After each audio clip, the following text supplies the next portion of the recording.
हाय। अगर इनमें से आपको कोई भी लक्षण नज़र आते हैं तो आप कोई गुस्सैल नहीं हैं, आप चिड़चिड़े नहीं हैं और आपका कोई नेचर ख़राब नहीं है। ये आपको आपको एक प्रॉब्लम है जिससे आप जूझ रहे हैं। फॉर एग्ज़ाम्पल मेरे साथ भी ये होता था और मेरे पेरेंट्स को लगता था कि इसका तो नेचर ही ऐसा है, ये तो चिड़चिड़ा है, ये गुस्सैल है। पर धीरे धीरे आपको समझ में आता है कि ये आप एक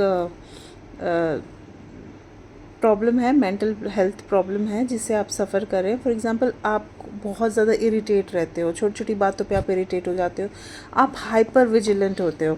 मींस अगर थोड़ा सा कुछ भी एक्टिविटी हुई या किसी का थोड़ा सा भी मूड ख़राब हुआ तो आपको नोटिस हो जाता है, आप डर जाते हो, आपको लगता है क्या बात हो गई, क्या बात हो गई, मेरी वजह से तो बात नहीं हो गई या ये मेरी वजह से गुस्सा तो नहीं है। आप हर टाइम बहुत कॉन्शियस रहते हो। अगर अगर आपकी मम्मी का, पापा का, भाई का मूड थोड़ा सा भी ऑफ है तो कहीं मैंने तो कुछ नहीं कर दिया या कोई बात तो नहीं हो गई।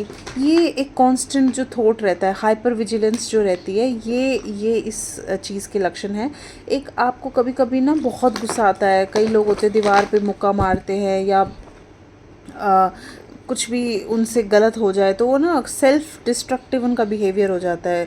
कभी कभी एक्सट्रीम में आपका मन करता है कि मैं मर ही जाऊं तो अच्छा है।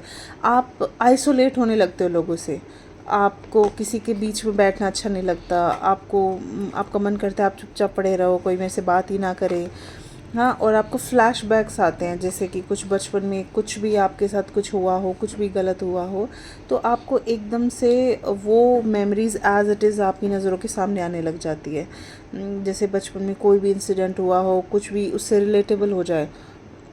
जैसे मैं आपको एक छोटा सा एग्जांपल बताती हूँ कि मेरे से कोई भी बर्तन गिर जाता था तो मेरे पापा ना चिल्ला के बोलते थे कि इसको भी तोड़ दे, इसको भी तोड़ दे सब कुछ। तो आज भी मेरे से वो बर्तन गिर जाता है तो आज भी मुझे वो धक धक धक धक होती है।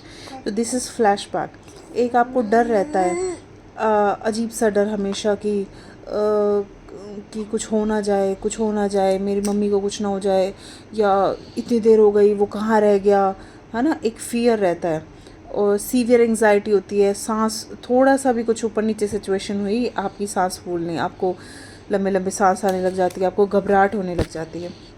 धीरे धीरे आपका इंटरेस्ट ख़त्म होने लग जाता है चीज़ों में से। आपको जो चीज़ें पहले एक्साइट करती थी, गाने सुनना, डांस करना, धीरे धीरे आपका इंटरेस्ट ख़त्म हो रहा है। आपको गिल्ट होता है, आप चिल्ला देते हो किसी पे, आप गुस्सा कर देते हो, फिर आपको एक बहुत ज़्यादा गिल्ट होता है कि मैंने ऐसा क्यों किया, मुझे ऐसा नहीं करना चाहिए था। अकेलापन बहुत महसूस होता है, रात को नींद आने में बड़ी दिक्कत आती है, आप करवटें लेते रहते हो, आपकी पूरी रात चली जाती है, नींद आती है तो सुबह सुबह आती है थोड़ी देर, फिर आपको पूरा दिन ऐसा थोड़ा सा डल जाता है और आपको ना धीरे धीरे इमोशनल डिटैचमेंट होने लग जाती है। आपको कोई अच्छा नहीं लगता, आपको कोई अपना नहीं लगता, आपको ऐसा लगता है कि मेरा कोई भी नहीं है।